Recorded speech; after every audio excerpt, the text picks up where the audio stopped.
करते हैं। अब सुन्नियों जरा मेरी बात पर तवज्जो करना। आज के दौर में अगर किसी को ताजुश्शरिया का फैज चाहिए तो ये फैज उसी वक्त मिलेगा जब उनके बेटे कायदे मिल्लत से मोहब्बत करेगा। और मोहब्बत का तकाजा ये है कि बरेली जा और कह कायद हमारा उड़ीसा प्यासा है, आप चले आइए। ये मोहब्बत रही कि आते हुआ के लिए रास्ते में रुकावटें पैदा करके ये बता दिया जाए हमने का कुछ ना बोल, हमने फैसला कर लिया है। मोहब्बत वाले इधर है, अदावत वाले उधर है, और प्यार जो करते हैं बरेली का फैज उन्हीं को मिला करता है। हक है, हक है, हक है। नारे तकबीर, नारे रिसालत, फैज़ाने बरेली शरीफ, फैज़ाने धामनगर शरीफ, अल्लामा मुफ्ती शहजाद आलम ज़फ़रुल्लाह मिसबाही।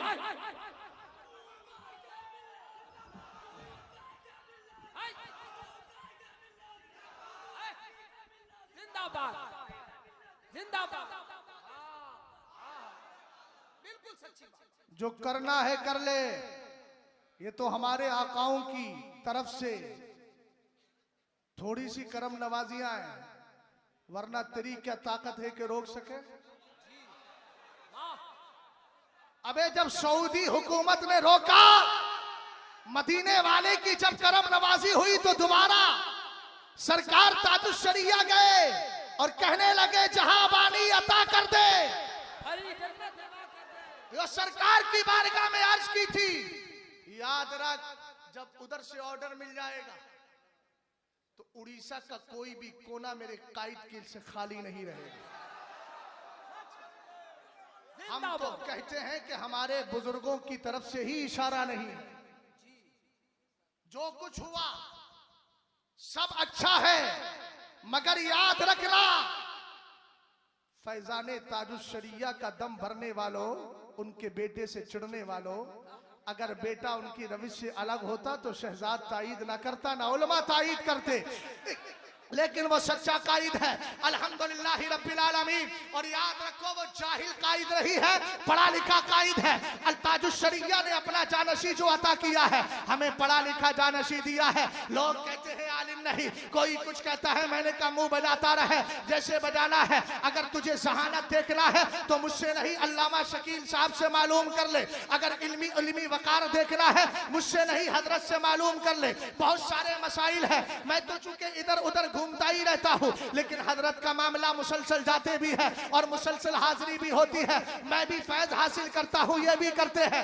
हुजूर कायदे मिल्लत का मामला ज्यादा लंबी चौड़ी बात नहीं करता। आप जानते हैं अल-मौतुल अहमर किताब बड़ी हार्ड है, सरकार मुफ्ती आजम की लिखी हुई। और आपको ये भी पता है अशरफ अली थानवी ने कुछ सवालात किए थे। शाही इमाम शाही मदरसा मुरादाबाद के एक शागिर्द को भेजा था और वहां के शागिर्द को भेजकर यह साबित किया था कि मैं अशरफ अली थानवी हूँ। आला हजरत के लख्ते दिगर मुफ्ती आदम की बारगाह में आया, आपने इत्माम हुज्जत के लिए समझाया, सारी बातें की और चला गया। मैं यही इसी की बात चल रही थी, मैं कायदे मिल्लत के पास मौजूद था। मैं उस किताब को तरोताजा पढ़ के आया था, मगर थोड़ा सा जहन से मेरे मैटर निकल गया। मैंने कहा हजरत, हुजूर कायदे मिल्लत से अर्ज किया, मैंने कहा हजरत अशरफ अली बरेली आया है। कहने लगे नहीं नहीं। मैंने कहा नहीं, अल-मौतुल अहमर में लिखा है। मैंने कहा कि अभी उसके अंदर लिखा हुआ है। कहने लगे मौलाना दोबारा पढ़िए, आपको मालूम नहीं अगर वो आया था तो मुफ्ती आजम ने ये क्यों कहा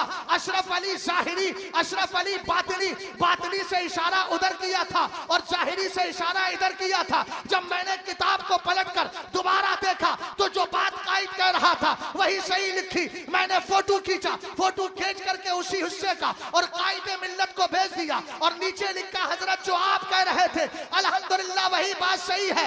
इसलिए कोई जाहिल न समझे, अगर कोई अपने इल्म पर फख्र करता है, मसाइल कोई से भी है, अबे आ तो सही। दलाइल बरेली तुझे आज भी देगा, कल भी देगा। हम ना महरूम है दलाइल से, हमने दलाइल को अपने सीने में महफूज कर लिया है। हमारे पास ऐसी टीम भी है कायदे मिल्लत की दुआओं से, जो सूरमा चाहता है जब चाहे बैठ जाए, उसकी इंशाअल्लाह रहमान दिल ही के अंदर तबीयत बिगाड़ने के लिए। नारे तकबीर, नारे रिसालत, इश्क मोहब्बत, इश्क मोहब्बत, फैज़ाने ताजुश्शरिया, हुजूर मुजाहिदे मिल्लत, हुजूर हबीबे मिल्लत, अल्लामा मुफ्ती शहजाद आलम सकीबुल्लाह मिसबाह।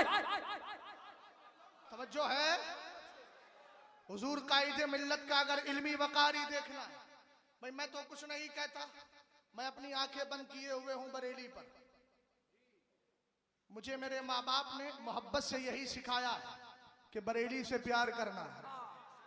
अल्हम्दुलिल्लाह कर रहे हैं, दोगली पॉलिसी हमारे अंदर नहीं है। हम हबीबे मिल्लत से मोहब्बत का दावा भी करें और अंदर अंदर जड़े काटने की कोशिश भी करें। हुजूर कायदे मिल्लत का अगर इल्मी मकाम देखना अल्लाह ने शहानत क्या दी है, तो ये तो दो चार बातें मेरे सीने में महफूज है। मुफ्ती शकील साहब किबला के सीने में बहुत सारी बातें महफूज होंगी। मैं तो पहले ही अर्ज कर रहा था, कुछ बोल दे हजरत। गौर फरमाइए, मैंने सरकार हुज्जतुल इस्लाम के उर्स के मौके पे तकरीर की। ये उसका जमाना चल रहा था NRCCA का। उसके बाद हजरत से मुलाकात के लिए गया तो मैंने वहां ये बात अर्ज की थी तकरीर में कि हर गौस के 2 वजीर होते हैं। आला हजरत से सवाल हुआ ना मलफूज शरीफ में, इरशाद में आपने फरमाया, सवाल किया, क्या हर जमाने के लिए गौस की जरूरत है? आपने फरमाया, बगैर गौस के दुनिया कायम ही नहीं रह सकती। वही फरमाया गया, हर गौस के दो वजीर होते हैं। एक वजीर को वजीरे रास्त और एक को चप कहा जाता है, दाएं जानिब बाएं जानिब। मैं ये बात बयान कर रहा था, हुजूर कायदे मिल्लत बैठे थे और 1-2-4 लोग और बैठे थे। मैंने कहा कि बुजुर्गों ने फरमाया, दाएं जानिब का जो वजीर है उसका मकाम बाएं जानिब वाले वजीर से कम होता है। ये बिला मुबालगा है, झूठ कुछ नहीं है। अल्हम्दुलिल्लाह सच्ची बात है, इसलिए कि हम सच्चों के दामन से जुड़े हैं तो सच्ची ही बोलेंगे इंशाअल्लाह। समझ गए ना? सरकार हुजूर कायदे मिल्लत बैठे हुए हैं। मैंने कहा कि बुजुर्गों ने फरमाया, दाईं जानिब वाले वजीर से बाईं जानिब वाले वजीर का मकाम व मर्तबा बड़ा होता है, इसका छोटा होता है।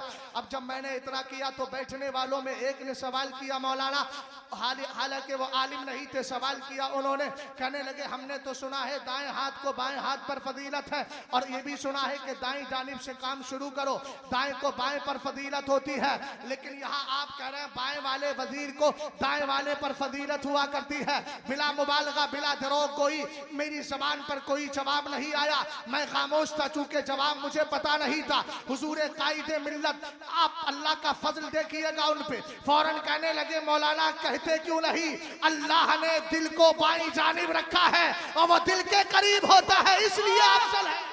लाजवाब, जिंदाबाद जिंदाबाद क्या बात, जिंदाबाद। हिंदुस्तान के खतीब आए, लैपटॉप उठा कर लाए, मैं भी बैठा था, और अल्लाह का फजल है कि हम तस्वीर से बचते हैं। तो रब का करम है, लोग पहचानते भी नहीं। कभी कभी ऐसा होता है, खुद हमसे ही पूछते हैं, मौलाना शहजाद से मिलना। अच्छी बात है, कम से कम इस बहाने मिलने का शौक तो पैदा रहता है, वरना इतना भी हिजाब से बाहर आना आइए जनाब कि फिर देखने का यानी दीदारे शौके दीदार ही खत्म हो। हिजाब में ही रहिए, वही बेहतर है। तवज्जो है ना? आए, लैपटॉप दिखाया, कहने लगे, हुजूर मैंने 8 बीघा जमीन खरीदी है, इसमें मैं एक बहुत बड़ा हॉस्पिटल खोलूंगा, और इसके अंदर मैंने इस पार्ट को रखा है जिसमें नशेड़ियों का नशा खत्म कराऊंगा। हजरत ने मुस्कुराकर जुमला इरशाद फरमाया, कहा, मौलाना आपको डॉक्टरों से आपने मुलाकात की? बोले कि हाँ की है हजरत। कहा कि पता है आपको, जब तक नशेड़ी का नशा पूरी तरह गायब होता है तब तक थोड़ी थोड़ी डोज उसको देना पड़ती है, इसलिए कि नशा उसके जिस्म के अंदर रच बस गया है, रगो पे के अंदर सरायत कर गया। कहा कि जब तक आप उसको नशा देंगे तो वह तावनु अलल बिर्रि वत तक़वा वला तावनु अलल इस्मि वल उद्वान। कुरान कहता है गुनाह पे मदद मत कीजिए, आप तो ये करने जा रहे हैं। फौरन उनकी जबान से एक जुमला निकला, कहने लगे, हजरत सोच तो बहुत रहा था, बड़ी बड़ी स्कीमें बनाई हैं, लेकिन इस गोशे पे मेरी नजर पड़ी ही नहीं। जब उन्होंने इतना जुमला बोला तो मेरी जबान से बेसाख्ता जुमला निकला। मैंने कहा, इसी को फैजान कहा जाता है। जब हम जैसे लोग किताबें पढ़ के थक जाते हैं, उस गोशे पे नजर नहीं जाती है। अल्लाह वालों की औलाद पर अल्लाह ताला, अल्लाह वालों की औलाद पर अल्लाह इस तरह का करम फरमाता है जहन खुल जाते हैं, पर्दे खुल जाते हैं, पर्दे हट जाते हैं, शरह सुदूर हो जाया करता है। इस तरह के मसाइल जहन में आ जाते हैं। बेफजल ही ताला कल भी बरेली हमारा रहनुमा था, आज भी रहनुमा है। बोलो फैसला वही मानोगे जो बरेली करके गया है। लाजवाब हक। बरेली का नारे तकबीर, नारे रिसालत, फैज़ाने आला हजरत, फैज़ाने ताजु शरिया, हुजूर कायदे मिल्लत, हमारे रहनुमा कायदे मिल्लत, हुजूर हबीबे